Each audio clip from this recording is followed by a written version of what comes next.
You know what's interesting is that with more information, I tend to I've always liked to do the opposite approach.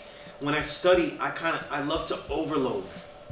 And I'd rather go back because of a detail that I forgot out of a mass amount of information I took in, than try to take in a small amount and realize, well, the rest I could get it here.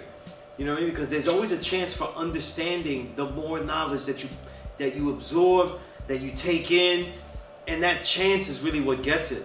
You know, people don't realize that. Like when you read a book, you know, 200-page book.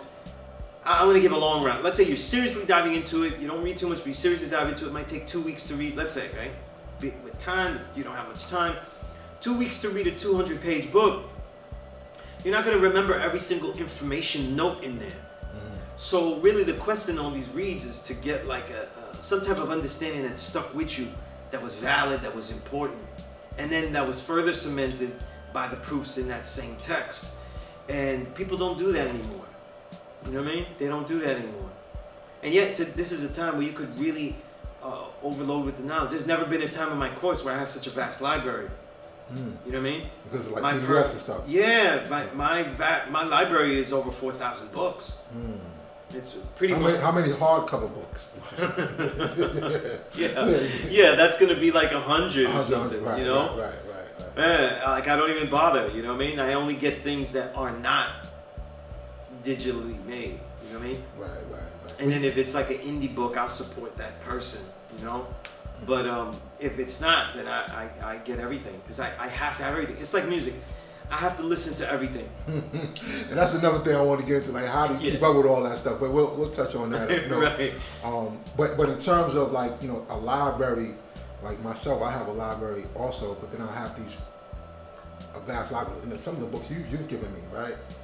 But I find that the books that are on my shelf are the ones that I kind of gravitate more to, or they're more at the front of my mind because I see them.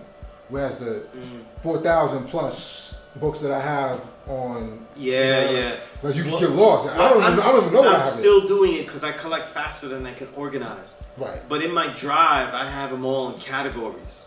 You know what I'm saying? So that way I can tap into a category. So if some student asks me, you have books about, I just got a question, someone that is, you know, he just emailed me and he said, I love some books about quantum mechanics. I have a quantum mechanics section in my thing. Okay. But it's really hard to do that. So like when I'm reading, I mainly use Google Books because I love EPUBs. They're the best because you could write notes in them and you can keep them and everything, and they look best. And at any given moment, there's at least 20 books I'm reading at the same time. Oh shit. So I'm always going from topic to topic. So like if I read a certain book and I'm reading too slowly, I switch to a different one immediately. You know what I mean? And I keep doing that on certain days. And then other days I just will go headstrong into a book to finish it, you know? So there's all kind of reading styles that I can do because of that. And plus it has all my notes. They're all in there, so I don't have to dog-ear pages and then make notes somewhere else, you know? Because I never did that with my books, my physical books. I never wrote notes in the margin, you know? If I lost that book, someone would have my notes. And if I wrote something really dope, it would be, it would crush me. It would crush me. I mean, but how do you like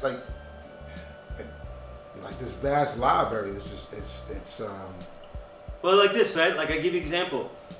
I read a lot of music books. I read a lot of biographies, and then I have books about sciences and history. So I try to balance it all. Then I also balance by the size of the book, the length of the book. You know what I mean? And then by there you have like at least 5 different books you could have there. Then I'm going by different type of subjects, things that I want to learn and stuff. Peace. And so I break it down. So like earlier in the week I was on the God's Rakim Shabazz that he does the Why is the Dome. He wanted to talk to me just about jazz and shit. You know, so I was just reading jazz books like the whole day. You know what I'm saying?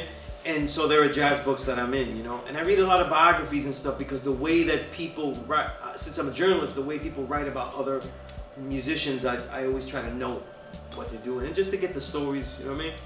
So there's a whole bunch of biographies, whether of musicians or real life people, things like that. Plus they're easier. Like if people have hard times to read, but they want to read something that's useful, like not just frivolous, biographies are a very easy entry point. You know, that's, you know, a little suggestion because they're faster. They're usually written in the first person. Right. So they're written very story-like. You know what I mean? They'll have fun stories in them. You know what I mean? Like, for example, like Bobby Womack's autobiography. It's got a lot of good music detail, but he led a crazy life. You know what I mean? So it's definitely a page turner. I mean, you know, he got shot at like at point blank range. You know what I mean? And he survived. So, you know, and that's because he was savage.